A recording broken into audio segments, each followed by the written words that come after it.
ஆகாரின் ஜெபத்தை பார்க்குறோம்.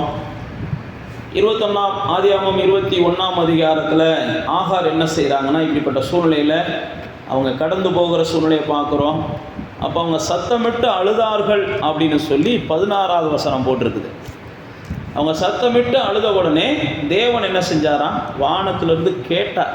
அதுக்கு அடுத்து 17வது வசனம் போட்டிருக்குது, பிள்ளையின் சத்தத்தை கேட்டார். வானத்திலிருந்து ஆகாரை கூப்பிட்டுட்டு என்ன சம்பவித்தது, பயப்படாத, பிள்ளை இருக்கும் இடத்துல தேவன் அவன் சத்தத்தை கேட்டார், நீ எழுந்து பிள்ளையை எடுத்து உன் கையில் பிடிச்சிக்கிட்டு போ, நான் அவனை பெரிய ஜாதி ஆக்குவேன் அப்படின்னு சொல்கிறாரு.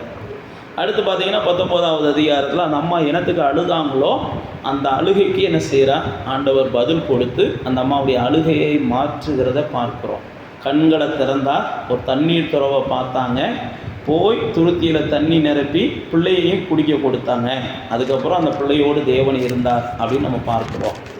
இந்த ஆகாரினுடைய வாழ்க்கை உண்மைக்கே பரிதாபமான ஒரு சூழ்நிலையில் அவங்க ஆண்டவரை நோக்கி பார்த்து அழுகிறாங்க. அவங்க கணவனால் கைவிடப்பட்ட சூழ்நிலை, அல்லது மனிதர்களையே பார்க்க முடியாத ஒரு சூழ்நிலை, வனாந்திரமான சூழ்நிலை.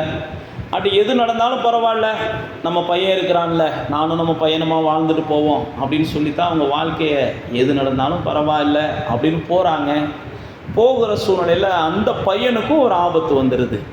அந்த பையனால் நடக்க முடியலை, அந்த பையனால் நிற்க முடியலை, அந்த பையன் கிட்டத்தட்ட சுருண்டு விழுகிற ஒரு சூழ்நிலைகளை பார்க்குறோம். ஒரு வனாந்தரமான இடம். அப்போ எந்த மனுஷனாலையும் உதவி செய்ய முடியாது. கதர்னாலும் கத்துனாலும் அழுதாலும் யாருக்கு அதுலேயும் என்ன செய்ய போகிறதில்ல, விழுக போகிறதில்ல.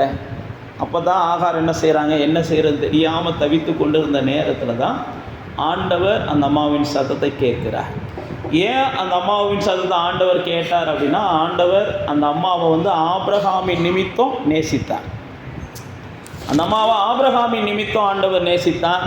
அதனால் நீங்களும் நானும் இந்த நாளில் ஒரு பெரிய பாக்கியம் பெற்றவர்கள். நமது நிமித்தம் யார் அழுகிறவங்களாக இருந்தாலும் நம்ம குடும்பத்தை சார்ந்தவங்க, அவங்களுக்கு கர்த்தர் என்ன செய்கிறார், பதில் தருகிறார். நமது நிமித்தம் நாம் தேவனுடைய சமூகத்தில் ஜெபிக்கிறவர்களாக இருக்கிறோம், நாம் தேவனை தேடுகிறவர்களாக இருக்கிறோம், நாம் தேவனை நோக்கி பார்க்குறவங்களாக இருக்கிறோம். அதனால தான் நமது நிமித்தம் நம்முடைய குடும்பத்தில் இருக்கிறவங்களுடைய அழுகைக்கெல்லாம் கர்த்தர் என்ன செய்கிறார்னா பதில் தருகிறார். நீங்கள் ஆபிரகாமுடைய 18ஆம் அதிகாரம் இதே ஆதியாகமத்தின் புஸ்தகத்தில் வந்தீங்கன்னா, லோத்துவுக்காக ஆபிரகாம் ஜெபித்து கொண்டிருக்கிறத பார்க்குறோம். லோத்து ஆபிரகாமுடைய அண்ணன் பையன். அவனுடைய வாழுகிற இடத்துல ஒரு பெரிய அழிவு வருகிறது.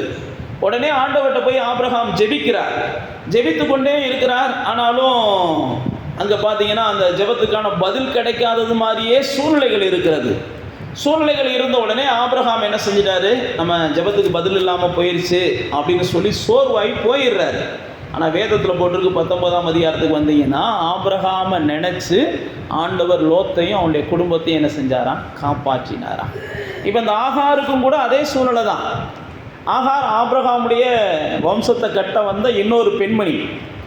ஆகார் ஆபிரகாமுடைய வம்சத்துக்கு துணையாக இருக்கும்படி வந்த இன்னொரு பெண்மணி தான். ஆனால் சில சூழ்நிலைகள் 16ஆம் அதிகாரத்தில் ஆபிரகாமுக்கு மனம் முடிக்கிறாங்க. ஆகார் அந்த நேரம் கர்ப்பமான உடனே வேதத்தில் போட்டிருக்கு, அவங்க சாரால ரொம்ப என்ன செய்கிறாங்க, அற்பமாக பார்க்க ஆரம்பிச்சிடுறாங்க. அற்பமாக பார்க்க ஆரம்பித்ததுனால அவங்களுக்கு வேதனை தொடங்க ஆரம்பிச்சிருது. அதுக்கு வரைக்கும் சாரால் தான் ஆகாரை என்ன செஞ்சாங்க, மனமே முடிச்சு வைக்கிறாங்க. சாரால் ஆகாரை அந்தளவுக்கு நேசிக்கிறாங்க. ஆனால் ஆகார் என்ன செய்கிறாங்க, அற்பமாக பார்க்க ஆரம்பித்ததுனால சாரால் தன்னுடைய கோபத்தை வெளிப்படுத்துகிறாங்க. 16ஆம் அதிகாரத்தில் வாசித்து பார்த்தீங்கன்னா, ஆகார் குடும்பத்தை விட்டு ஓடி போயிடுறாங்க. ஓடி போன உடனே தேவன் என்ன செய்கிறார், மறுபடியும் ஆகாருக்கு தரிசனமாகிறாரு. என்னம்மா பிரச்சனை அப்படின்னு கேட்குறாரு. அப்போ அவங்க சொல்கிறாங்க. உடனே ஆண்டவர் என்ன செய்கிறார், போய் கொஞ்ச நாள் அமைதியாக இரு, எதுக்கெடுத்தாலும் ஓடிக்கிட்டே இருக்காத. சில நேரத்தில் சின்ன சின்ன காரியங்களுக்கெல்லாம் நம்ம ஓடிக்கிட்டே இருக்கிறத கர்த்தர் விரும்பலை. சின்ன சின்ன காரியங்களுக்கெல்லாம் நம்ம கோச்சு எங்கிட்டாவது போய் கதை அடைச்சிக்கிட்டு இருக்கிறதையும் கர்த்தர் விரும்பலை. சின்ன சின்ன காரியங்களை நம்ம அப்படியே கொஞ்சம் கடந்து போகணும், அல்லது சகிச்சு போகணும், அதை ஏற்றுக்கிட்டு போகணும். அப்படி போகும்போது கர்த்தர் ஒரு நாள் வச்சிருக்கிறார், அதுக்கான பதிலை நமக்கு நிச்சயம் என்ன செய்கிறார், தருகிறார். அப்போ தான் ஆகார்ட்ட ஆண்டவர் சொல்கிறாரு, ஏம்மா நீ போ, கொஞ்ச நாள் அங்கே போய் இரு, இந்த நேரத்தில் எங்கேயும் போகாத, உங்கள் வீட்டில் போய் அடங்கி இரு அப்படின்னு அனுப்புகிறார். அப்போ ஆகார் கொஞ்ச நாள் அடங்கி இருக்கிறாங்க.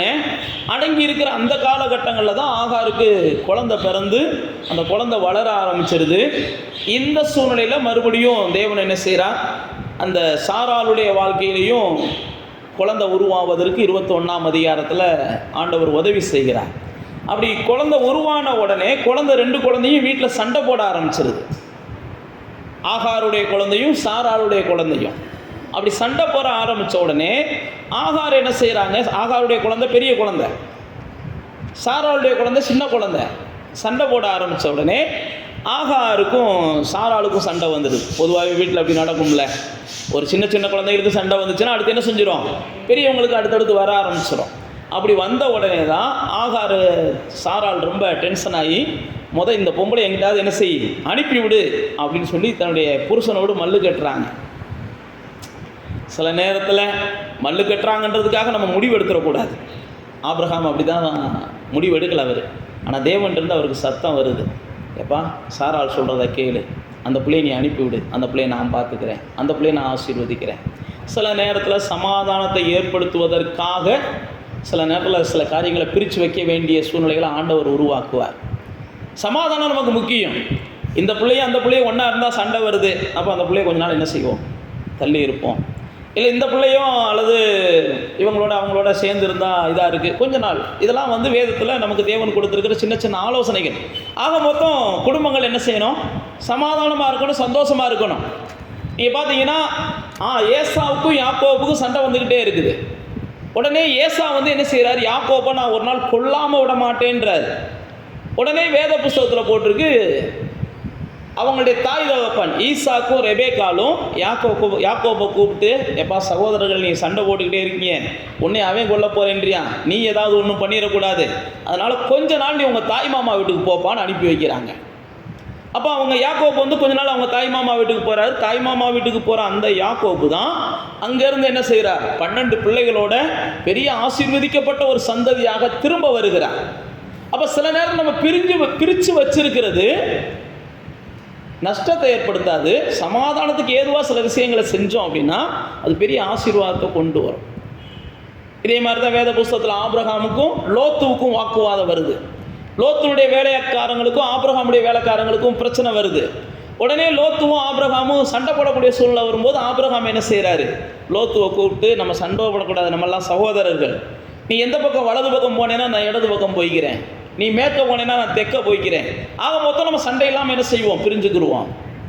அப்போ பைபிளில் போட்டிருக்கு, அவன் செய்த இந்த செயல்களை பார்த்து கர்த்தர் உடனே என்ன செய்கிறார், ஆபிரகாம்கிட்ட உன் கண் பார்க்குற பூமியெல்லாம் உனக்கு சொந்தமாக தரேன், நீ கால் வைக்கிற பூமியெல்லாம் நான் உனக்கு சொந்தமாக தரேன். ஏன் அப்படின்னா சமாதானத்தோடு நாம் இருக்க வேண்டும், சமாதானத்தை நம்ம விரும்ப வேண்டும், சமாதானத்தை கெடுக்கிற எந்த செயல்களையும் கொஞ்சம் தள்ளி வைக்கணும். இந்த மனுஷனால் நமக்கு சமாதானம் கெடுக்குது அல்லது அந்த மனுஷனால் நமக்கு சமாதானம் கெடுதுன்னா கொஞ்ச நாள் தள்ளி வைக்கலாம், தப்பு கிடையாது. தாயாக இருந்தாலும் தள்ளி வைங்க, பிள்ளையாக இருந்தாலும் தள்ளி வைங்க. ஆக மொத்தம் நமக்கு என்ன செய்யணும், சமாதானம் பாதிக்கப்படக்கூடாது, அது எந்த வகையிலையும் நமக்கு நஷ்டத்தை கொடுக்காது. இப்படி தான் ஆகாரை தள்ளி விடுறாங்க. ஆகார் இப்படிப்பட்ட சூழ்நிலையில தான் பெரிய ஆபத்தில் மாட்டிக்கிறாங்க. ஆனால் ஆண்டவர் ஆபிரகாமின் நிமித்தம் அந்த ஆகாருக்கு கிருபை பாராட்டி அவளையும் அவளுடைய குழந்தையும் கர்த்தர் வாழ வைத்தார் என்று நம்ம வேதத்தில் வாசிக்கிறோம். இன்றைக்கும் அந்த சந்ததிகள் ஆபிரகாமின் சந்ததிகளாக பூமி எங்கு என்ன செய்து வாழ்ந்து கொண்டு இருக்கிறது. அப்போ தேவ பிள்ளைகளாகிய நானும் நீங்களும் நமது நிமித்தம் நம்முடைய சந்ததிகளுக்கெல்லாம் வாழ்வு இருக்குது அப்படின்றத நம்ம நம்பணும். நமது நிமித்தம் நம்முடைய பிள்ளைகள் அழும்போது கர்த்தர் அவங்களுக்கு பதில் தருகிறார். நமது நிமித்தம் நம்ம சகோதரர்கள் அழுகும்போது கர்த்தர் அவங்களுக்கு பதில் தருகிறார். நமது நிமித்தம் யார் அழுதாலும், தேவனை அறியாத யார் அழுதாலும் நமக்காக கர்த்தர் அவங்களுக்கு என்ன செய்கிறார், பதில் தந்து அவங்க வாழ்க்கையில் அதிசயத்தை செய்கிறார். ஆனால் நீங்களும் நானும் ஒரே ஒரு காரியம், எப்பையும் எல்லாரோடும் சமாதானமாக இருப்பதற்கு என்னத்தை இழந்தாலும் பரவாயில்ல, இழந்து சமாதானத்தை என்ன செய்யணும், பாதுகாத்துக்கணும். அதான் சொன்ன பாருங்க, ஆபிரகாம் என்னத்தை வேணாலும் எடுத்துகிட்டு போ, ஆனால் சமாதானமாக போ அப்படின்னு தன்னுடைய லோத்துட்ட சொல்கிறார். அதே மாதிரி தான் எல்லாத்துலேயும் ஆண்டவருக்கு சாராளுக்கும் ஆகாருக்கும் சண்டை. அப்போ ஆபிரகாம் தேவன் என்ன செய்கிறார், சாராள் நீ ஏற்றுக்கோ, ஆபிரகாம் அனுப்பி விடுன்னு சொல்கிறார். வருத்தமாக தான் இருந்துச்சுன்னு பைபிளில் போட்டிருக்கு, ஆபிரகாமுக்கு வருத்தமாக தான் இருந்துச்சு. ஆனால் ஆண்டவர் சொல்கிறாரு, இல்லை இஸ்மவேல் நிச்சயமாக ஒரு சந்ததியாக வருவான், உனது நிமித்தம் அவனுக்கு ஒரு பெரிய ஆசீர்வாதம் இருக்குன்றார். அப்போ நம்முடைய நிமித்தம் நம்முடைய சந்ததிகள் ஆசீர்வாதமாக இருக்கும். நம்ம செய்ய வேண்டியதெல்லாம் முடிஞ்ச அளவுக்கு நம்ம எல்லாரோடும் நம்முடைய உறவுகளோடு எதை இழந்தாலும் பரவாயில்ல, சமாதானத்தை என்ன செய்யணும், காத்து கொள்ளணும். நாம் சமாதானத்தை காத்து கொள்ளும் போது மட்டுமே நம்முடைய சந்ததிகள் இந்த பூமியில் என்ன செய்யும், நல்லா இருக்கும். அடுத்தடுத்து அது வளரும் போது ஆசீர்வாதமாக வளரும். இந்த ஆகாருடைய விண்ணப்பத்துக்கு ஆபிரகாமின் நிமித்தம் தேவன் செவி கொடுத்து அந்த இடத்துல பெரிய அதிசயத்தை செய்தார்னு பார்க்குறோம். நமது நிமித்தம் நமக்கு மாத்திரமல்ல, நம்மை சார்ந்த எல்லாருடைய விண்ணப்பத்திற்கும் கர்த்தர் என்ன செய்கிறார், பதில் தருகிறார். அந்த நிச்சயத்தோடு கர்த்தரை நம்ம சேவிப்போம். நிச்சயமாக கர்த்தர் நம்மளை கனப்படுத்தி இந்த பூமியில் வாழ வைக்க அவர் உண்மையுள்ளவராக இருக்கிறார். அப்படியே